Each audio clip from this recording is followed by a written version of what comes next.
মাথা উঠান, আপনি কি চান বলেন তো সুবহানাল্লাহ। তৃতীয়বার যখন মাথা উঠাবেন, আল্লাহর হাবিব সাল্লাল্লাহু আলাইহি সাল্লাম কে আল্লাহ তাআলা বলবেন, বন্ধু যান যান হাসরের ময়দানে আপনার যে উম্মতগুলোকে চিনেন, এক জায়গা থেকে 10 জন 20 জন করে 5 জন করে আল্লাহ রাসূল আবার জান্নাতের মধ্যে নিয়ে যাবেন। তৃতীয়বার নিয়ে যাওয়ার পরে হাসরের ময়দানের মধ্যে আবার আল্লাহ রাসূল দেখবে অনেকগুলো উম্মত রয়েছে, অনেক উম্মত। তারপর আবার আল্লাহ হাবিব হাসরের ময়দানের মধ্যে আবার মাকামে মাহমুদে সিজদা পড়ে যাবেন। তিনবার সুপারিশের পরে আল্লাহর হাবিবের শাফাতে পড়ে চতুর্থবার যখন 40 বছর পার হবে, আল্লাহ তাআলা ডাক দিবে, হাবিব ও দোস্ত আপনি মাথা উঠান, আপনি একবার নয়, দুইবার নয়, তিনবার আপনার উম্মতগুলোকে নিলেন, এখনো কি চান?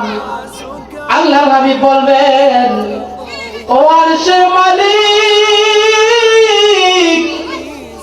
আমি একবার দুইবার হাসরের ময়দান থেকে আমার উম্মত নিলাম, তিনবার নিলাম, হাসরের ময়দানে দেখা যায় এখনো আমার অনেক উম্মত বাকি রয়ে গেছে। আল্লাহ তাআলা ডাক দিবেন, বন্ধু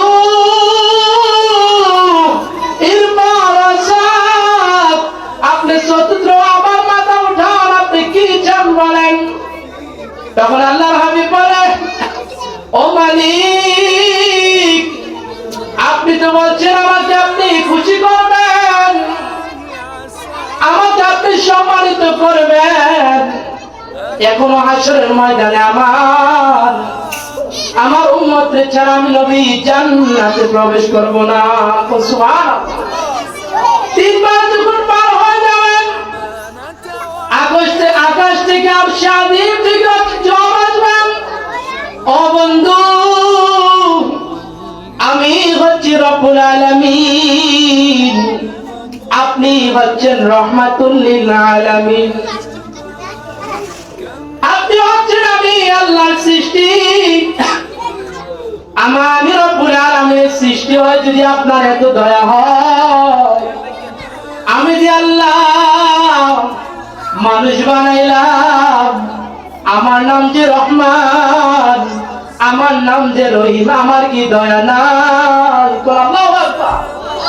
আল্লাহর সামনে জবাব দিবেন, ও বন্ধু আমি ওয়াদা দিলাম আপনার হাসরের ময়দানে যত উম্মত এখনো বাকি আছে, যারা দুনিয়ার জমিনে এই কালিমা পড়েছে লা ইলাহা ইল্লাল্লাহ মুহাম্মাদুর রাসূলুল্লাহ, বলেন লা ইলাহা ইল্লাল্লাহ মুহাম্মাদুর রাসূলুল্লাহ, যারা দুনিয়ার জমিনে এই কালিমা পড়েছে, এই কালিমার প্রতি ঈমান এনেছে এবং তারা আল্লাহকে রব হিসেবে মান্য করেছে, নবী মুহাম্মদুর রাসূলুল্লাহ আপনাকে সর্বশেষ নবী হিসেবে মান্য করেছে, আমি আল্লাহ ওয়াদা দিলাম সকল উম্মতদেরকে, আমি সকল বান্দাদেরকে জান্নাত দিয়ে দিব।